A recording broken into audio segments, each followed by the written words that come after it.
Okay, so I wanted to do a video discussing all the functionality of the app. And so let's just start at the menu. So here are the lessons. There are various different lessons available. I'll make some more later on, but for now there's not too many. The tick box you will see here, that doesn't really do much. It's just a indication for yourself to show that you have finished the lesson. So when you finish the lesson, it will automatically tick the box, but you can always just tick it or untick it by yourself. So it's just an indication. At the moment, you cannot save a lesson halfway. So the only way to save that is if you are on a mobile device, you just leave the app open and you don't close it. If you're on the desktop version, which is not out yet, but it will be out soon, then yeah, the same thing. You just have to leave the app open for now anyway. Okay, so let's go to free flight. There are several options available here. So first, save and load. So what you can do here is just to create a certain situation and you give that a name. For example, let's just fly somewhere else. At the moment we're at flight level 120. For example, flight level 150. At the moment we're still flying level here, but let's teleport to another situation. I will come back to the teleport function later. So let's teleport to the FCU. So now we're at flight level 150, and let's turn to a different heading and speed it up a bit. So let's say we want to save this current situation here. Okay, so go back to normal speed. So we'll go to free flight, save load, and here you will type in a name, for example test, and just click save. So now this slot will be used here, and that will be your situation. So if you can then load it later on. So first let's just load something else, for example Takeoff here. Okay, so now let's go back. So now we're at the ground ready for takeoff, but if we then go to the situations here, then, or the save load rather, and we click our own situation which we saved and click load, then we're back in the air exactly at the same situation as we saved the aircraft before. If you want to delete a slot, so you can just select it and click delete, and then there will be a confirmation button and you click it again and then it will be deleted. If you have a situation saved and you want to rename it, you just click rename, and then here you can type in a new name and you click rename again, and then it will rename that slot. Okay, so that's the save load functionality. It's really handy, especially for instructors, to show very specific custom situations. So next, situations, it's basically the same as save load, but pre-saved situations. So default star, that's the situation you will see when the app starts up. So we can load that again, and this will be exactly the same situation at startup. Then there's takeoff, which I previously showed before. So now it's on the ground, ready for takeoff, and ready for departure, I should say, to make it official. But the only thing you have to do to take off is just to set flex or toga, and it will automatically start the takeoff roll, and it will also automatically rotate. So let's try that. Oh, and one more thing, there's a setting somewhere, and again I will come back to that, but it makes the takeoff, it will speed up the takeoff, so you don't have to wait for that. So let's set flex, and it will automatically set the thrust. There's a speed up here, but it will stop the speed up as it approaches V1. So there's V1, VR, and it will automatically rotate and starts climbing here. All the behavior also of the FMA, everything is correct. Now it pauses automatically because it wants you to raise the gear. And the reason, like I built this in, and later also for the autopilot, as you will see, is because like if you don't do that, it's easy to forget because of course it's not a multi-crew environment here, and then the airplane, it won't behave properly, like the climb rate won't be realistic and all that, and it's just really hard to see why that is. In the real aircraft, of course, it's a bit more obvious when the gears slow down, but here it's not. So that's why I basically force you to raise the gear. So let's raise the gear here, and it will continue flying. The performance is pretty realistic. It's not exact, but it's close enough for this purpose. Now you can see it gives a message again, select autopilot on. Now the reason for that is that like if it could work without the autopilot also, but again, like if the autopilot isn't on, then it will just behave unexpectedly, and the flying manual is not the purpose of this app. So that's why you should switch on the autopilot. You can pick either one. So let's put autopilot 2 on. Okay, so from this moment on, it flies as it should. Now you can see here the rest of the flight, it continues normally. Here it will show leave a climb up. The altitude where it shows this, you can also change it in the settings, and actually in this version I don't think you can change it yet, but it will display exactly what altitude that is.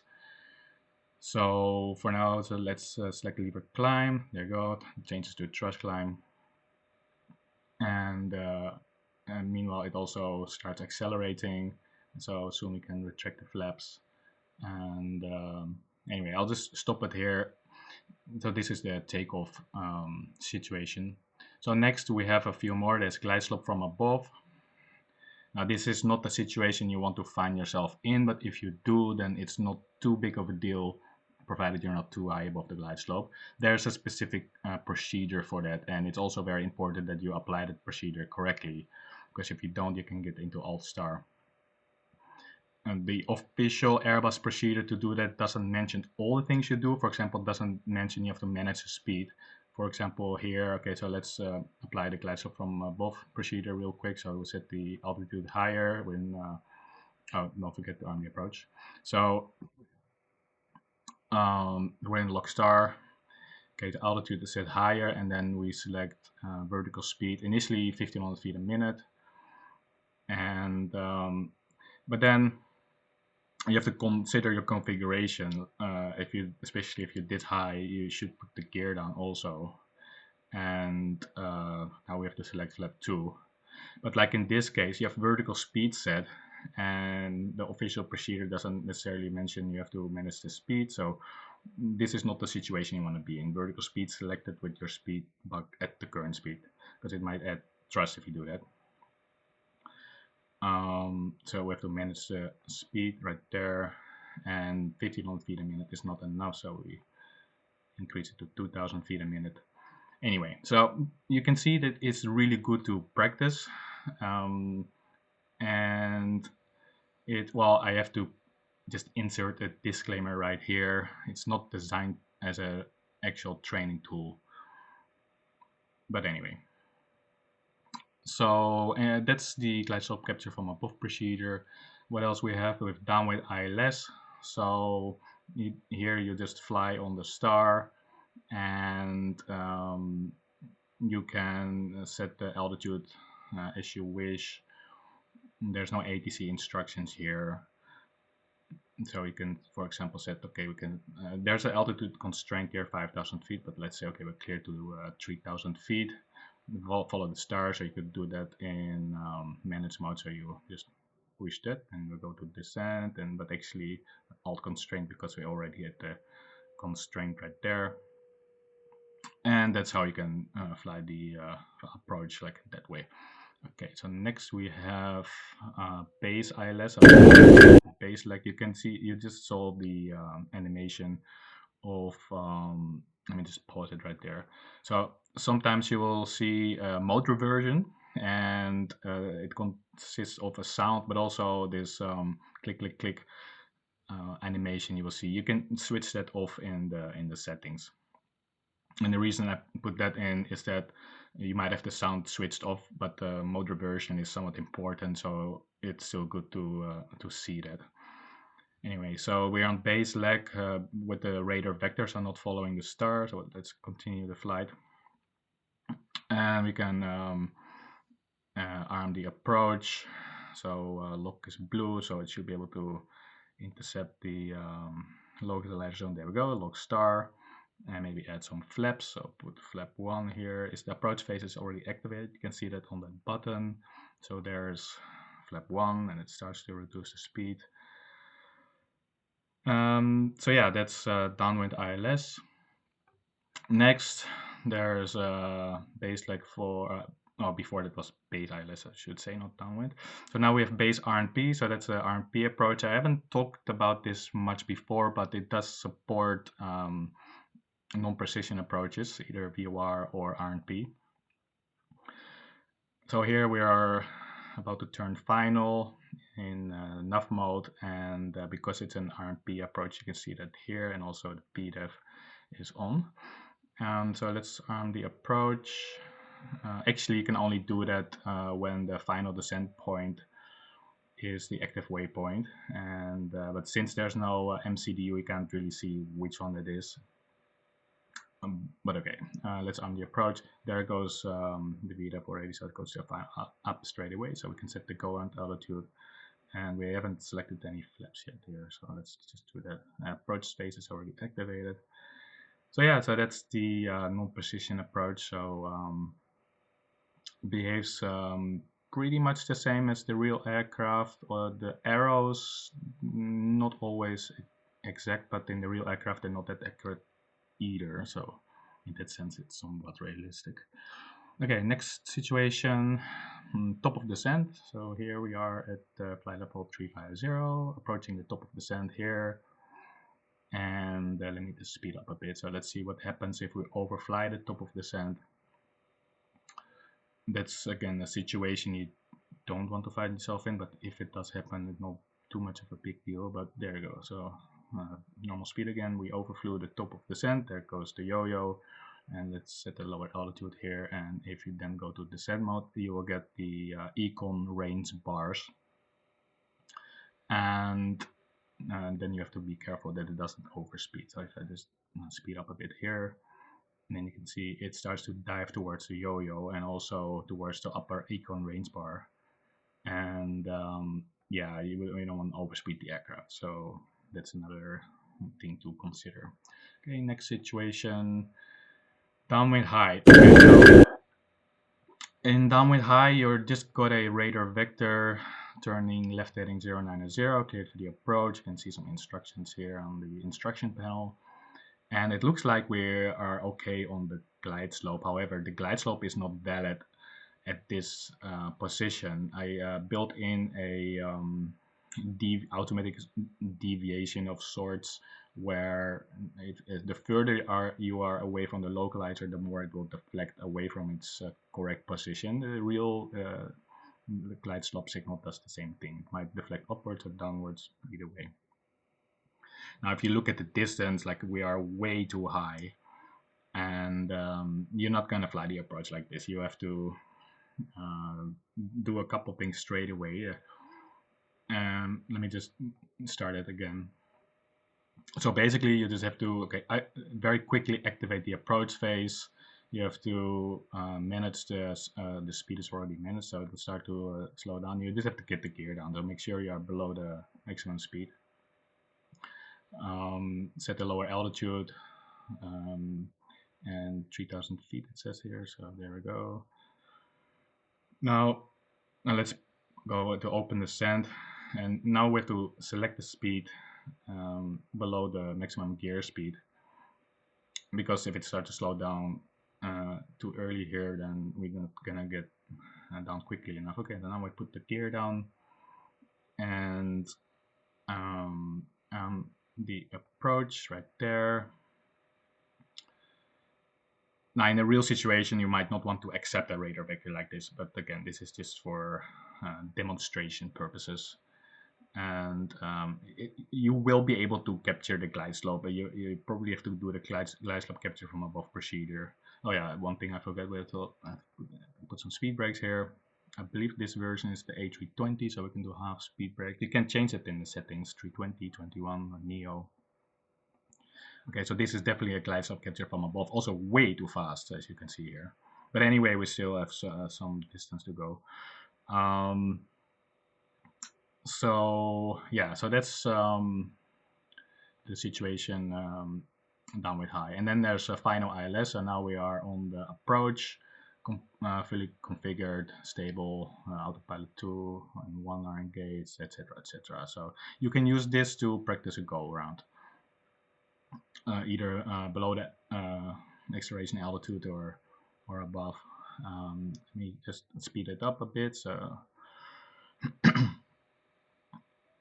okay, so now we're at 1,000 feet, and the minima is at 230.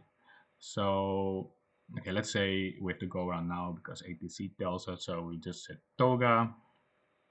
There it goes into main toga as there is go around track. It starts to climb. And now again, it freezes because it forces you to retract the flaps first. So let's be a wet flap pull before. So I'm going to select flap 3. And now it asks you, well, it forces you to select the gear up. You can't continue the flight otherwise. So clear up. And again, it's the same reason for the takeoff. Like if you don't do that, it happened to me when I was developing it. Like, why is it not climbing properly? Like, and well, actually the gear was down. So to prevent unrealistic performance, like I built that feature in. There's motor version. So it goes to open climb here. Why? Because it already passed the acceleration altitude. And so yeah, that's the final approach situation. Okay, so let's continue with the functionality. What else do we have? There's the FMS. Okay, so here you can change to you can set the aircraft to an A321. Let's do that here, and then you can see that the speeds change somewhat, and also the weight here. You can also change it to a Neo. Let me just quickly put the aircraft back on the approach here. Okay, so now we're on the approach, and you can see that the current altitude set is set at 4,000 feet, and if we then change to a Neo, you can see that this number becomes white. We got brake low here. This here, there's an ILS indication. FLS is not supported. I could make that, I guess, but for now it's not. So now I am aware that there are some 320s and 321s, not a Neo, which also have the same display version. But anyway, so if you want to see that, you have to select Neo. What else, though? You can change the type of approacher. Now, if you're already on the approach like this and you change it to a different one, RMP, then it will change the mode here. That is not the real aircraft. I'm not sure if it does that. I think it goes to a motor version instead, so you might not get realistic behavior like this. Let's off right there. So it's best to change the type of approach when you're not already on the approach. You can change the weight here with different presets. Let me just go back to the default star here. So you can change to light, medium, or heavy. That's just a preset number here. You can change it by typing something else here. So for example, 65. Oops, 65.0. If you're on the mobile version, you will get a keyboard pop-up here. So close. So if you then we go to 65 tons right there. So you can change the minima. Well, actually, you cannot really change the number here. I could make it, I guess, but that's not really the purpose of this app. It just gives you a minima, which is somewhat plausible. So we're doing a ILS, and if you change to VOR, it changes to something higher, like the ILS here. You can change to radio or no DH. What else? The cruising flight level. If you that's just to get it into alt cruise mode. If you're already in alt cruise mode and you set a higher flight level and you climb to that, it will automatically change. It's just in the real aircraft, just as in the real aircraft. Then pre-selected climb speed. So if for the takeoff, let me just change to takeoff mode here. Okay, so now I'm on the ground, and then if you select a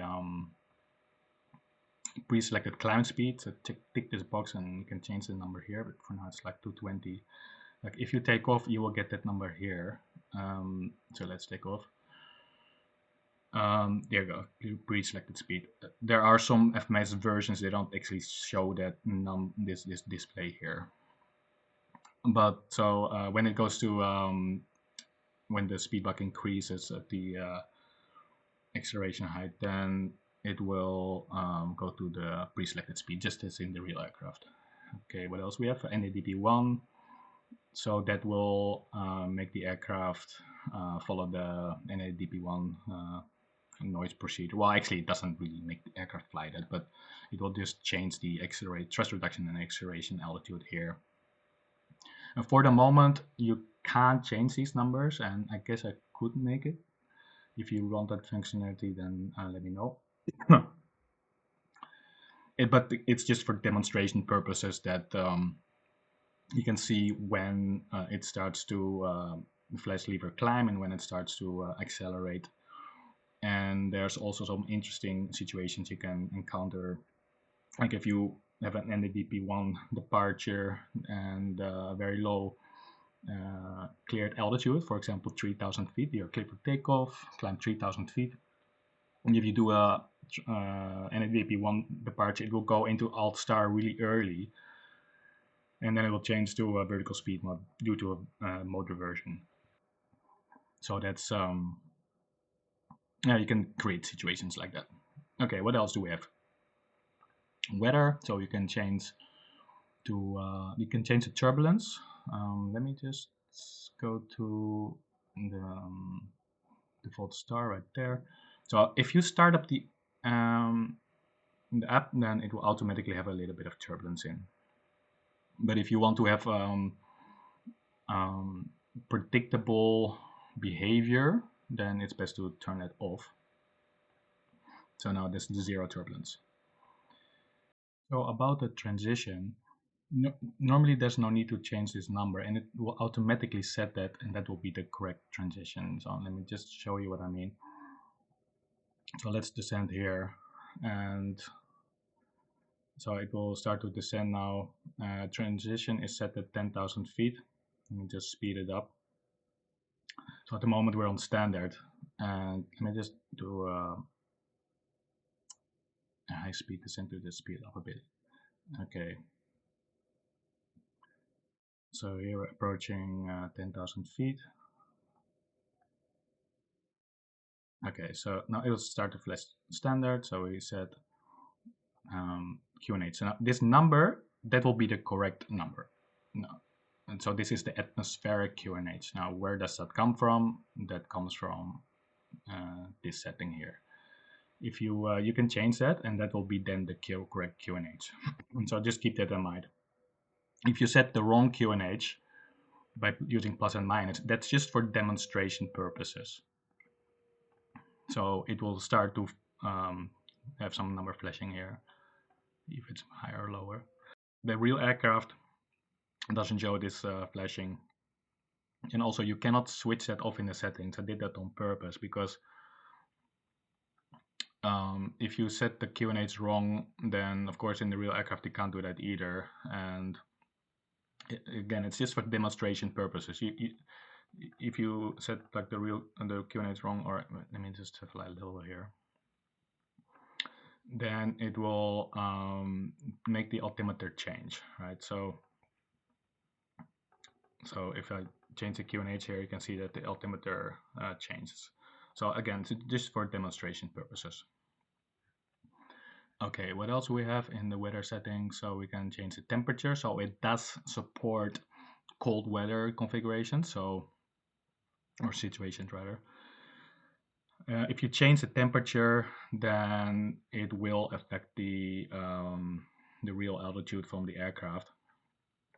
And you can either set it as the actual temperature or as an ISA deviation. So at the moment it's set at 0 degrees, so this is not the actual outside temperature, it's as an ISA deviation. So that means that at the moment it's at ISA, the temperature. And if you want to set, for example, the actual outside air temperature at the airfield, not the current altitude, then you untick this.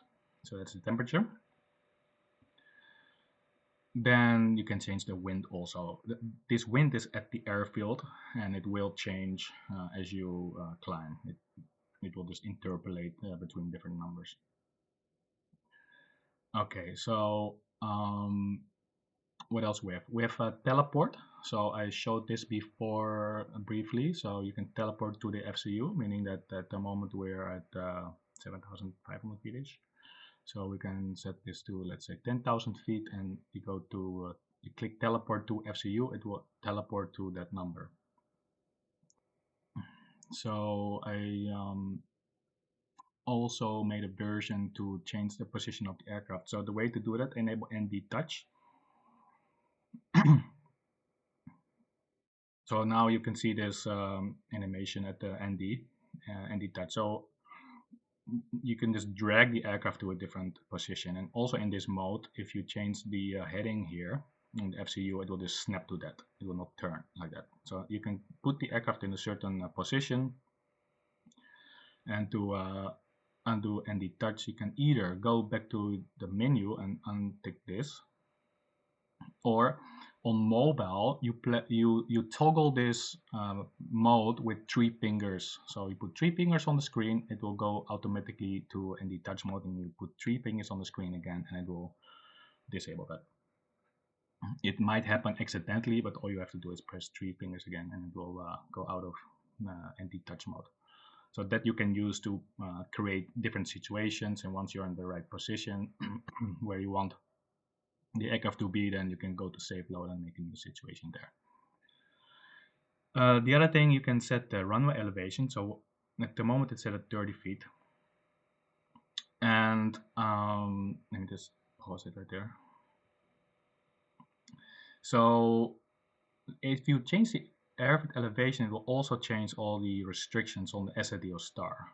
So let me just show that. So for example, let's set 1,000 feet here, and then you can see that it changes this number here. Before it was 2,500, now it's 3,500. Let's set it back to 0 feet, or 30 before, just for demonstration. There you go, and it goes back to 2,500. So it will actually change the actual airfield elevation. And that's really handy to for demonstration purposes. So that the actual air of the altimeter indication and the radio indication, they all behave accordingly. By the way, speaking of the ground, the terrain in front of the runway is sloped, and I did that on purpose to show that the red alt, it doesn't match up with the altimeter. That is very common in real life also. Okay, so what else we have? Settings. Oh, wait, let me just go back to the default star here. So, so settings. So what settings do we have? So there's the countdown timer. So if you change a number here, you can see that there's this number here. It displays a countdown. And if you don't pull or push the or pull in this case, the knob in time within the countdown, the number will disappear again. Same with the heading, and same for the vertical speed. Now the real aircraft, it does not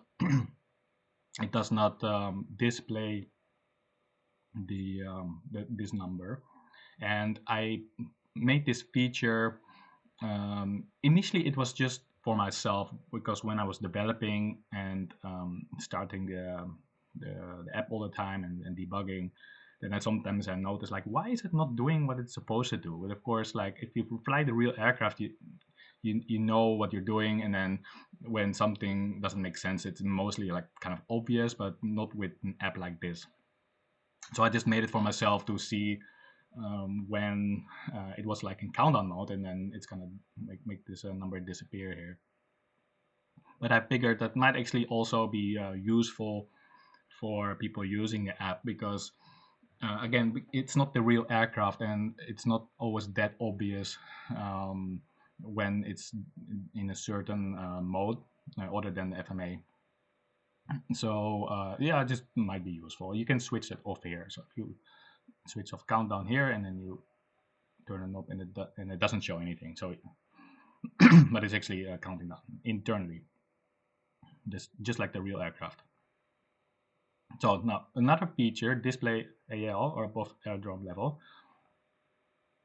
If you click that, it will show the actual elevation or actual altitude above the airfield. Now the real aircraft, it doesn't show that, of course. And this is really useful for demonstration. So if you set a different temperature or the wrong QNH, or there's a high airfield, then you can quickly compare the indicated altitude with the actual. It's like a readout, really, which works up indefinitely. There's no limitation on this, so it's basically like a readout. Well, I should say actually it's not even a readout. It's a readout right overhead the runway, right? So it's the altitude to the exactly the height above airdrome elevation, basically. So okay, let's switch that off. So it disappears. Speed up on takeoff. So I already showed the takeoff speed up function. So if we go to takeoff here, and if you don't want it automatically speeding up when you set flex or toga, then you can turn that off. Speed up on takeoff right there. So let's set flex, and now it will start the takeoff roll without speeding up. So initially it doesn't do anything here, but you can see the ground speed increasing, and when it's faster than 30 knots on the indicated airspeed, then it will start to move right there. So let's speed up on takeoff. What else do we have?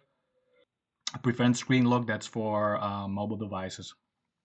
You can also select the sound on and off, and the sound text. That's that text click click click what you saw before, and some information about the app and the book I wrote about that. So that's basically it. I hope you enjoyed, and see you next time.